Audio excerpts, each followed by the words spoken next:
नमस्कार, मैं सिरांधा आप सभी दर्शकों का अन्नदाता कार्यक्रम में स्वागत करती हूं। किसान हमारे देश के अन्नदाता हैं और वे ही हमारे देश के भाग्य विधाता हैं। ऐसे ही भारतीय किसानों को खेती बाड़ी से जुड़ी हुई बहुत सी नई लाभकारी जानकारियां देने के लिए हर रोज सुबह हम आपके साथ आते हैं। तो चलिए कार्यक्रम शुरू करने से पहले देखते हैं क्या है आज के अन्नदाता में। कृषि कार्यों में प्रयोग होने वाले यंत्रों पर जानकारी।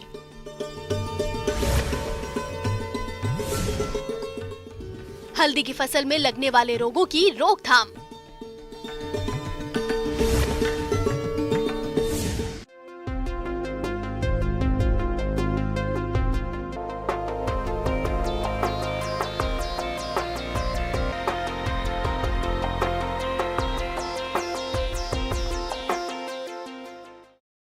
दिन प्रतिदिन कृषि में प्रयोग होने वाले यंत्रों के आविष्कार के चलते हमारे किसान भाइयों का रुझान भी इन यंत्रों की तरफ बढ़ता जा रहा है, क्योंकि इनके प्रयोग से एक तो समय के साथ साथ श्रम की बचत होती है और दूसरी तरफ इससे कृषि लागत में भी कमी आती है।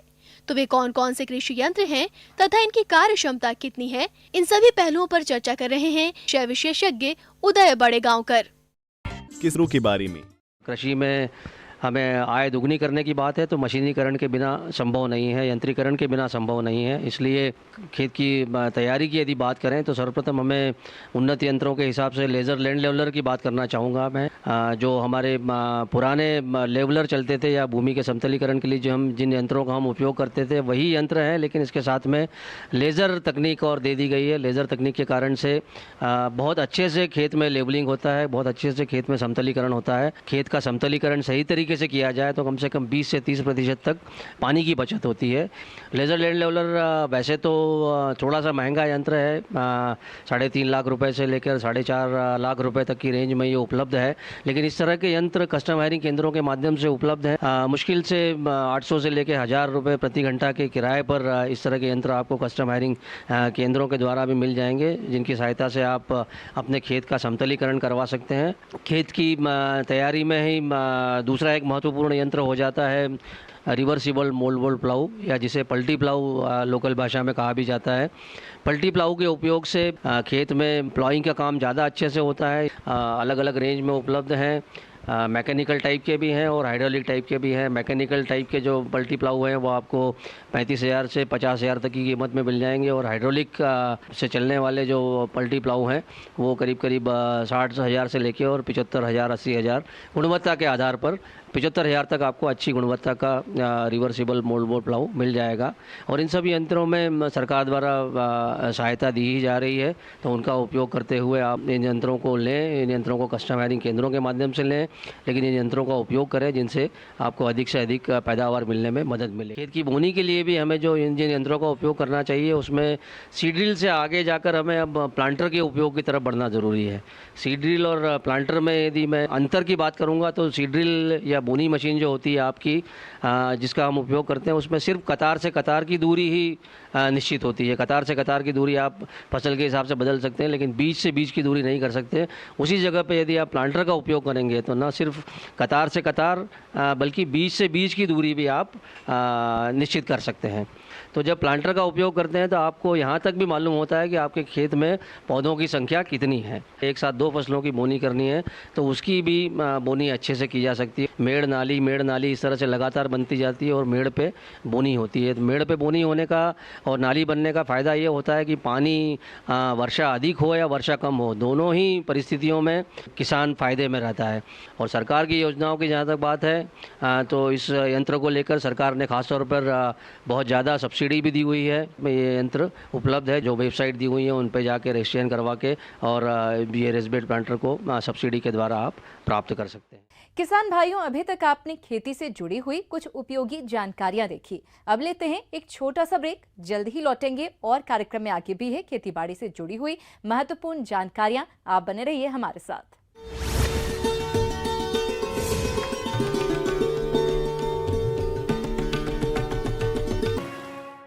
ब्रेक के बाद आप सभी दर्शकों का अन्नदाता कार्यक्रम में एक बार फिर से स्वागत है।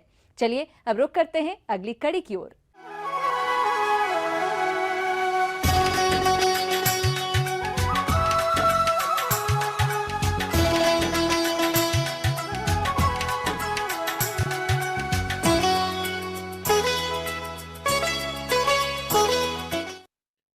हल्दी की खेती हमारे प्रदेश के बहुत से किसान भाई करके अधिक लाभ कमाते हैं, लेकिन इस फसल में इस समय कई प्रकार के रोगों का प्रकोप भी दिखाई दे रहा है। तो आप इनकी समय से पहचान करके नियंत्रण किस प्रकार से करें, इस बारे में उचित सुझाव दे रही हैं डॉक्टर संगीता साहनी।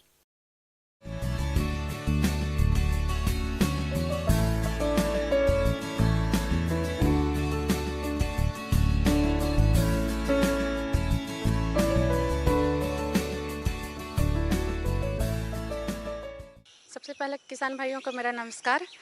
तो अभी बहुत सारे किसान भाई इसमें अभी जो बारिश के बाद क्या होता है, जब रुकती है तो इसमें काफ़ी बीमारियां आती है। तो जो अभी प्रमुख बीमारियां हैं वो आपको मैं बताने जा रही हूं, क्योंकि इसकी यदि सही पहचान करते हैं और सही समय पे इसका नियंत्रण करने की कोशिश करते हैं तो आप जो क्षति पहुँचने वाली है इन रोगों से, उससे आप बच सकते हैं। हल्दी की फसल में पत्ती धब्बा रोग से काफी हानि होती है। इस रोग की रोकथाम के लिए हल्दी के कंद को उपचारित करके बोना चाहिए। साथ ही खड़ी फसल में यह रोग दिखने पर मैनकोजेब 2 ग्राम दवा का प्रति लीटर पानी के हिसाब से घोल बनाकर छिड़काव करना चाहिए। इसके अलावा हल्दी की फसल में जो दूसरा रोग सबसे ज्यादा हानि पहुंचाता है वह है कंद गलन रोग। तो इस रोग के क्या लक्षण हैं और इसका नियंत्रण कैसे करना है, आइए जानते हैं। राइजोम रॉट, जिसे कि परगलन बिगलन भी कहते हैं, परकंद बिगरन। तो इस रोग में किसान भाई क्या होता है राइजोम रॉट में, कि सबसे पहले आपको जो खरी फसल है, ये राइजोम रॉट की प्रॉब्लम दोनों जगह होती है, खेत में भी आती है और जब आप भंडारण करेंगे तो भंडारण के समय में भी इस रोग का प्रकोप होता है। तो जो आपका जो खेत में है उसका लक्षण क्या होता है कि खेत में जो खरी फसल है वो आपको पत्तियां है जो कि येलो कलर की मुरझाने, पीली पड़ने लगेगी और पीले पड़ने के साथ साथ वो मुरझाने लगती है। जब आप उसको अपरूट करेंगे, निकालेंगे तो देखिएगा जो राइजोम है वो सड़ने लगेगी, जैसे गोबर का खाद जैसे कैसे सड़ जाता है वैसा ही राइजोम भी सड़ा हुआ आपको नजर आएगा। तो इसकी यही पहचान है। तो सबसे पहले ये समझिए कि इसका प्रॉब्लम सबसे पहले आता कहाँ है। तो देखा गया है कि जहाँ पे जल निकास की अच्छी प्रबंध ना हो, जहाँ पे वाटर रुक जाती है, वहाँ पे इसका प्रॉब्लम ज़्यादातर देखा गया है। तो सबसे पहले आप क्या कीजिए कि वहाँ पे ही सोइंग कीजिए जहाँ पर कि जल निकास की अच्छी प्रबंध हो और जल निकास की अच्छा प्रबंध करें। और नहीं तो ज़्यादातर किसान तो समतल भूमि पे इसका खेती करते हैं, लेकिन जहाँ पानी का रुकाव का संभावना हो तो वहाँ पे आप 15 से 20 सेंटीमीटर ऊंचा मेड़ बना के भी उस पे आप यदि सोइंग कीजिएगा तो इस रोग को कम कर सकते हैं, इसके प्रकोप को। दूसरी है कि आप फसल चक्र अपनाएं। फसल चक्र बहुत ज़रूरी है। जैसे कि हल्दी का लिए तो अगले बार हल्दी ना उगाएं, मसाला फसल ना उगाएं, आप दूसरा लीजिए, धान ले लीजिए या फिर पल्स ले लीजिए। तो इस तरह से फसल चक्र अपनाएं। तीसरा है कि यदि आप में बीमारी इतना करने के बाद भी बीमारी आ गई तो क्या कीजिएगा। तो उसमें क्या है ना कि आपको फोलियर स्प्रे करना पड़ेगा।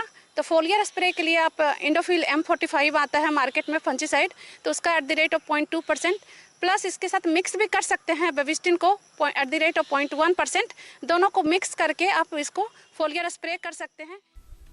हल्दी की फसल को पर्णचित्ती रोग भी काफी हानि पहुंचाता है। इस रोग ग्रसित पौधे की पत्तियों पर अनियमित आकार के भूरे धब्बे बनने लगते हैं, जो कि फसल की बढ़वार को बाधित करते हैं।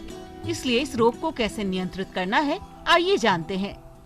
जब बारिश जैसे ही खत्म होता है, टेम्परेचर राइज कर जाता है तो मेनली पत्ते पे धब्बा या फिर स्पॉट्स बनने लगते हैं।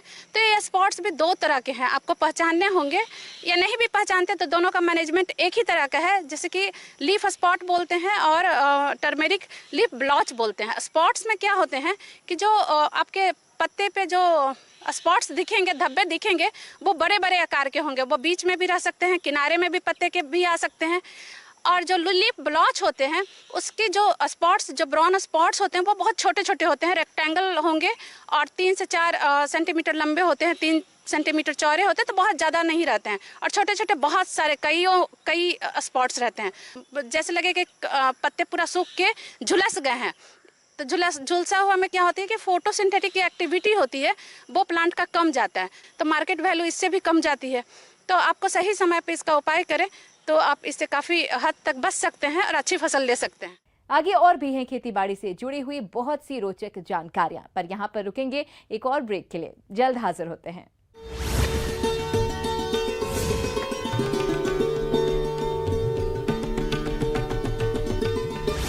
कि बाद एक बार फिर से आप सभी दर्शकों का अन्नदाता कार्यक्रम में स्वागत है। बढ़ते हैं अगली प्रस्तुति की ओर।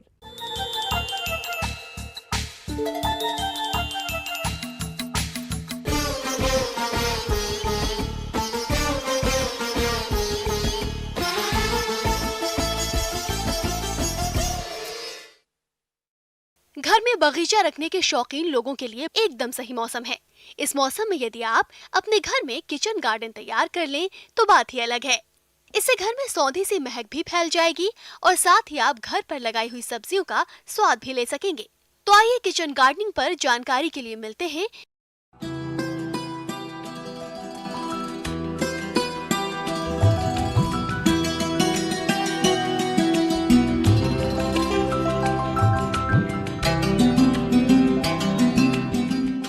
आज हम आपको स्वास्थ्य ही संपदा है इसके संबंध में कि हम कैसे घर पर कुछ सब्जियां उगा सकते हैं और उन सब्जियों का प्रयोग हम घर के लिए कर सकते हैं और अपने परिवार के स्वास्थ्य को उत्तम बना सकते हैं। देखिए बहनों कि हर मौसम में हम सब्जियों का प्रयोग करते हैं और ये सब्जियां हम अपने घर के आसपास जो खाली जगह बची हुई है उसमें उगा सकते हैं।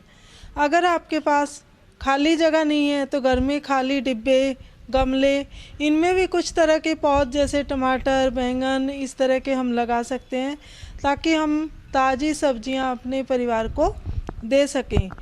तो किचन गार्डनिंग का यही कारण होता है कि हम एक तो ताज़ा सब्जियों का प्रयोग करें और दूसरा हम पैसे की भी बचत कर सकें कि बाज़ार से हम जो सब्जियां लेके आते हैं उनमें ज़्यादा पैसे दे के आते हैं और उनमें सड़ी गली भी होती हैं, बैक्टीरिया भी ज़्यादा होते हैं, ज़्यादा कीटनाशकों का प्रयोग किया जाता है। और घर पर अगर हम किचन गार्डनिंग अपनाते हैं तो उसमें हम बिना पेस्टिसाइड वाली ऑर्गेनिक सब्जियां उगा सकते हैं जिससे कि हम अपने परिवार को एक सुरक्षा दे सकते हैं। किचन या टेरेस गार्डन के लिए ऐसे स्थान का चयन करें।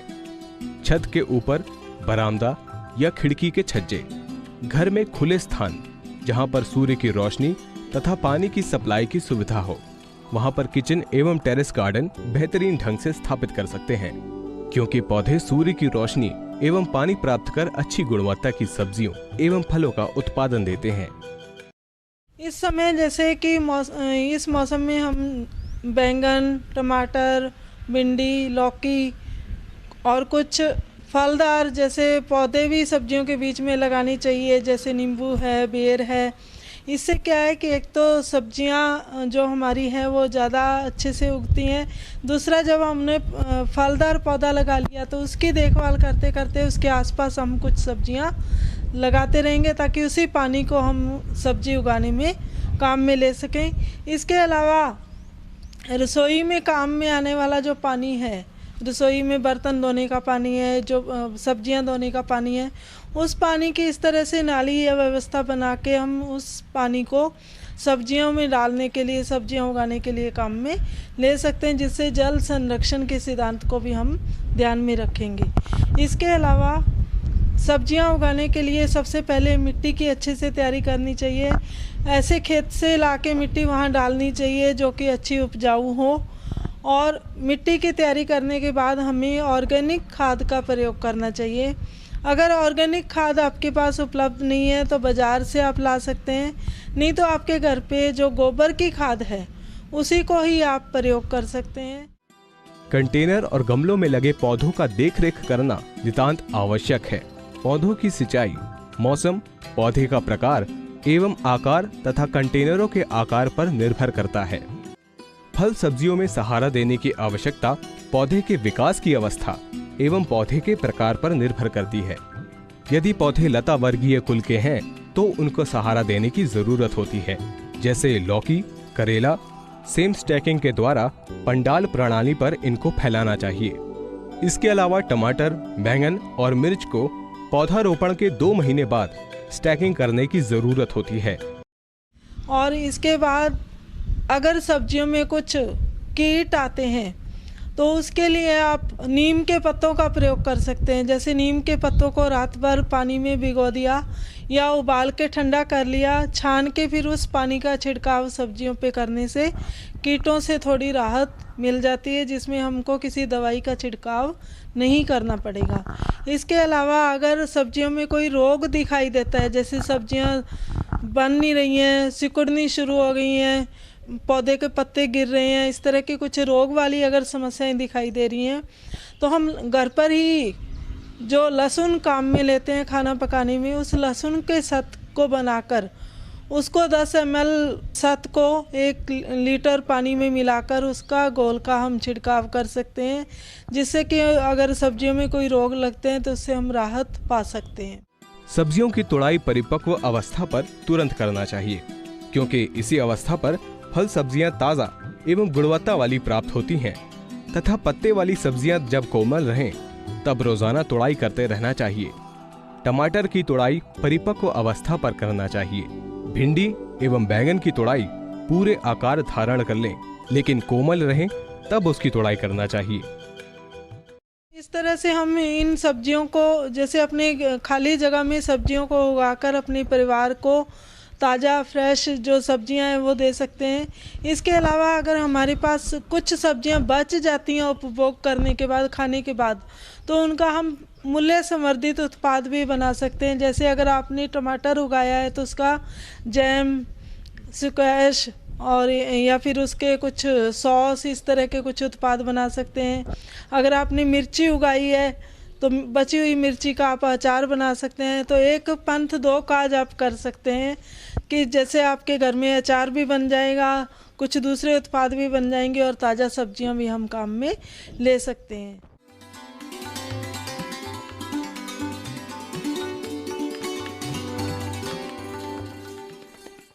अन्नदाता हेल्पलाइन निःशुल्क फोन संपर्क सेवा के माध्यम से आपके द्वारा पूछे गए प्रश्नों में से 1 या 2 महत्वपूर्ण प्रश्न को हम अपने कार्यक्रम में शामिल करते हैं। इसी के तहत आज का चयनित प्रश्न और उसका जवाब इस प्रकार है। अन्नदाता निःशुल्क फोन संपर्क सेवा के माध्यम से पूछे गए प्रश्नों में से आज हमने जिस प्रश्न को कार्यक्रम में शामिल किया है उसे पूछा है ग्राम गौरव, जिला नागौर की कृषक भागीरथ मल ने। इनके खेत और गोदामों में चूहों का आक्रमण देखने में आ रहा है, या इनसे बचने के लिए किए जाने वाले उपायों के बारे में जानकारी चाहते हैं। तो भागीरथ मल जी, आपकी जानकारी के लिए प्रस्तुत है कार्यक्रम का ये अंश।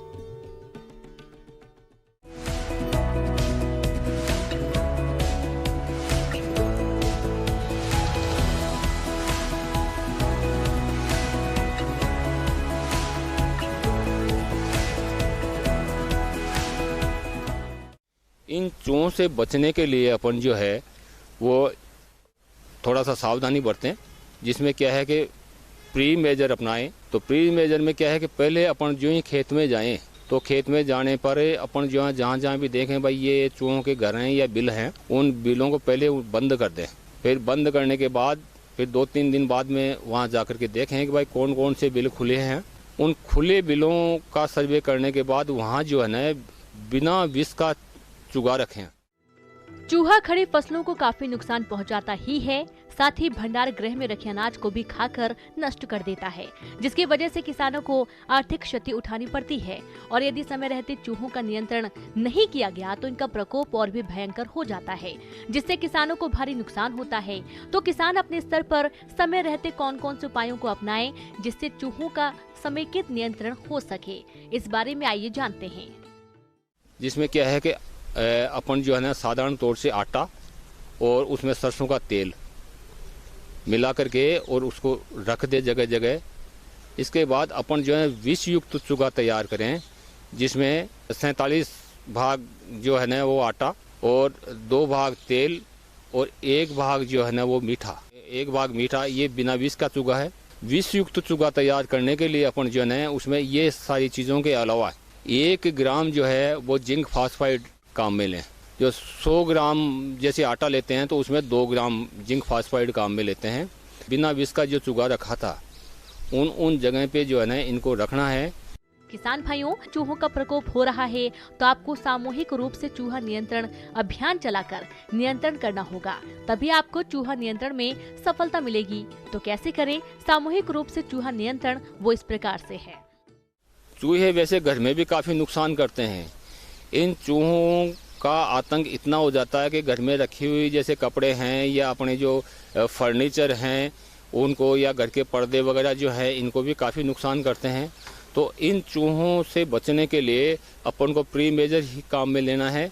सबसे पहले जो है अपन बिना विष का ही चूहा रखें, और बिना विष का चूहा रखने के बाद वो 2-3 दिन तक वहाँ रखा रहे। इसके बाद अपन जो है वो इसमें विष युक्त चूहा रखें, जिसमें क्या है कि आटा, और उसमें 100 ग्राम आटा, 2 ग्राम अपन जो है ना सरसों का तेल और 2 ग्राम मीठा जो है ना उसमें डाल करके और उसको रखें। वो चूहे वहीं आकर के और अपन को जो है ना मृत चूहे मिलेंगे।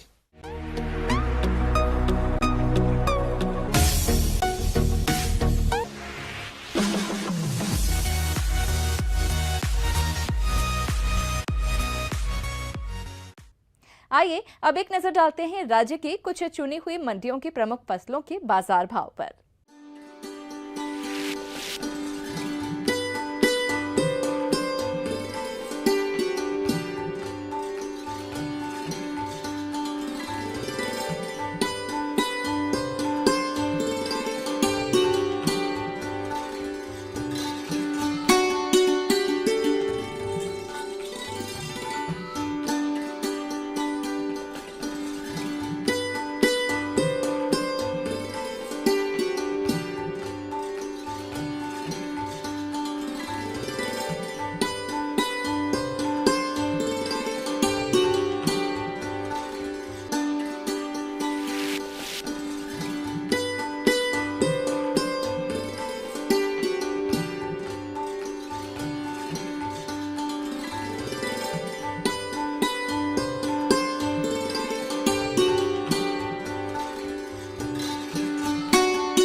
किसान भाइयों, अन्नदाता आपकी सेवा के लिए संकल्परत है। कृषि संबंधित समस्या एवं सुझावों के लिए आप हमें इस पते पर संपर्क कर सकते हैं।